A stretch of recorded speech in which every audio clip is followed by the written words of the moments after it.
खबर हल्द्वानी से। निकाय चुनाव को लेकर कांग्रेस के 28 लोगों ने की हल्द्वानी में दावेदारी। हल्द्वानी के स्वर्ग आश्रम में कांग्रेस प्रत्याशियों ने 28 लोगों ने निकाय चुनाव को लेकर दावेदारी। वहीं इसको लेकर कांग्रेस के तमाम दिग्गज नेता हल्द्वानी के स्वराज आश्रम में एक बैठक की, जिसमें कुमाऊं मंडल अध्यक्ष गोविंद सिंह कुंजवाल में की मौजूदगी में एम बैकअप को लेकर तमाम दिग्गज कांग्रेस नेता मौजूद रहे। सभी ने अपने निकाय चुनाव को प्रत्याशी की दावेदारी पेश की। हल्द्वानी के विधायक सुमित हृदयेश का कहना है, हल्द्वानी नगर निगम चुनाव को लेकर आज एक बैठक की, जिसमें तमाम कांग्रेस पदाधिकारी ने अपनी दावेदारी की, जिसको लेकर हम हाईकमान में भेजेंगे। जो भी प्रत्याशी चुनाव लड़ेगा उसको चुनाव का कांग्रेस से मजबूती से लड़ाएंगे। सेहतमंद एक मैं कह सकता हूँ प्रक्रिया है, और जिसमें 28 लोगों ने अपनी दावेदारी करी। कांग्रेस में लोकतांत्रिक व्यवस्थाएं बहाल है पूरी तरीके से, और जो सारे दावेदार हैं मजबूत हैं, अपने क्षेत्रों में भी मजबूत है, कांग्रेस के लिए भी कई वर्षों से कार्य करा।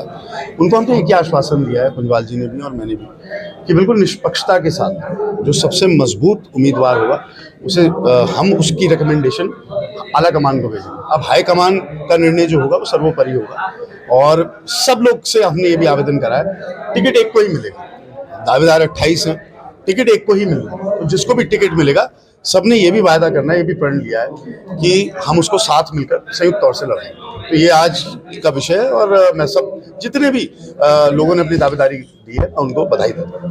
क्या पैरामीटर्स तो यही होता है ना कि पब्लिक में कितना इफेक्ट है, पब्लिक में कितनी रीच है, जनता क्या चाह रही है, जनता किसको चाह रही है, ये सबसे बड़ा जो है सर्वे निष्पक्षता के साथ हम लोग करेंगे। कार्यकर्ता उससे भी बात करके ही बात निकलेगी, कार्यकर्ता क्या कहते हैं, कार्यकर्ता किसके साथ है, कार्यकर्ता किसको चाहते हैं, बहुत बड़ी बात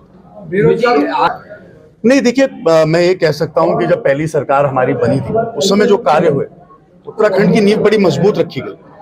लेकिन उसके तत्पश्चात मैं ये भी कह सकता हूँ कि आज जो वो सिडबुल जो तिवारी जी ने जिसकी स्थापना करी थी, वो सड़कें, जैसे मेरी स्वर्गवासी माता जी PWD मंत्री थी, और कई सारे जो काम, आज प्रदेश की स्थिति बदहाल, इसमें कहने में कोई मुझे गुरेज नहीं। निजीकरण, निजी हाथों में सारी व्यवस्थाएं दे दी आपने रोजगार को निजी हाथों में दे दिया आउटसोर्सिंग के माध्यम से। सरकारी पद रिक्त है। पहाड़ के आदमी का हमेशा एक सपना रहा कि उनके घर का एक बच्चा सरकारी नौकरी में आए। आज कहीं ना कहीं वो सपना विलुप्त होता हुआ दिख रहा है, सब आउटसोर्सिंग में दे दिया। सारी हमारी जो संपदा है, हमारी हम प्रदेश के खनन की व्यवस्था की बात करें, प्रदेश में अगर हम RTO ऑफिस से जो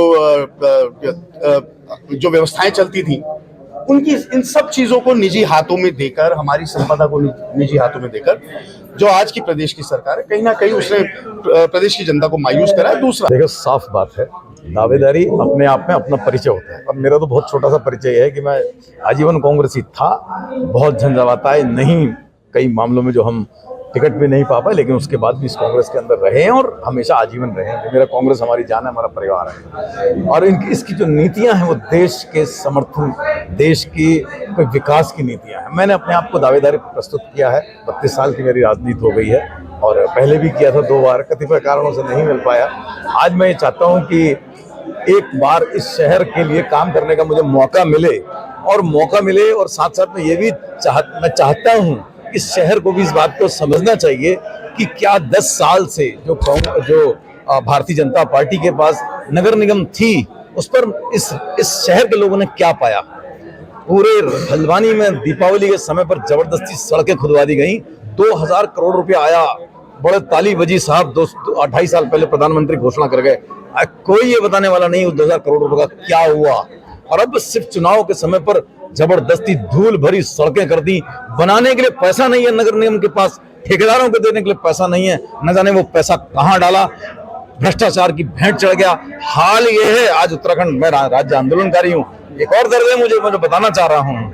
वो दर्द इस बात का है कि जो टूटी चप्पल में अधिकारी यहाँ आए थे ना, वो आज आप वो देख लेंगे, वो मीटर वाला जो घोटाला चल रहा है, उसमें 2000 करोड़ रुपए का, 200 करोड़ रुपए का उस व्यक्ति का एसेट है। वो मिस्टर यादव जो MD बना दिए गए ऊर्जा के। तो आप समझ रहे हैं कि देश और उत्तराखंड इसको कहां लेकर करके जा रही है सरकारें। आज राज्य स्थापना दिवस भी है, और राज्य आंदोलनकारियों में देखते हैं। मैं कभी निराशावादी नहीं हूं, मैं कभी ये नहीं कहता कि कुछ नहीं हुआ। आप मेरे से क्या दिखवा रहे हो? मैं तो कह रहा हूं आप अपने नजरिए से देखो हुआ क्या है। बेरोजगारी की फौज है, पहाड़ से लेकर करके मैदान तक बेरोजगार की फौजें पड़ी हुई है।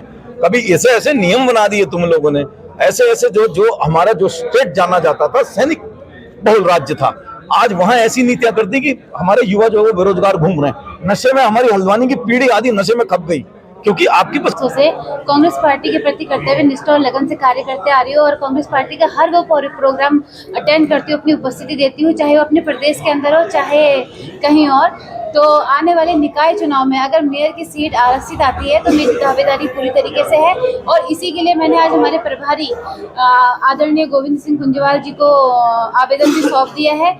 और बाकी बात करें तो हमारे कांग्रेस पार्टी के वरिष्ठ नेताओं का और हमारे आदरणीय विधायक सुमित हृदय जी का जो निर्णय होगा वो मेरे लिए सर्वोपरि मान्य होगा और जिसको भी पार्टी टिकट देती है मैं उसके साथ तन मन। और प्रदेश की और केंद्र की सरकार की जो काम करने का तरीका रहा है, जो उसकी नीतियां रही, जिस तरह से महंगाई और बेरोजगारी का चरम पर है और समाज को बांटने का काम जिस तरह से भारतीय जनता पार्टी की सरकार कर रही है, उसको देखते हुए मैं ये कह सकता हूँ जो उत्साह मैंने कार्यकर्ताओं ने देखा उसके आधार पर निश्चित रूप से इस बार का मेयर कांग्रेस का बनेगा, बहुत अच्छे मतों से मेयर जीतेगा, ऐसा मैं कहना चाहता हूँ। खबर भारतवर्ष के लिए हल्द्वानी उत्तराखंड से नंदन राम आर्य की रिपोर्ट। अपने शहर अपने प्रदेश की ताज़ा खबरों के लिए लाइक करें, शेयर करें, सब्सक्राइब करें और हाँ, बेल आइकन दबाना ना भूलें, क्योंकि खबर हमारी, फैसला जनतंत्र का।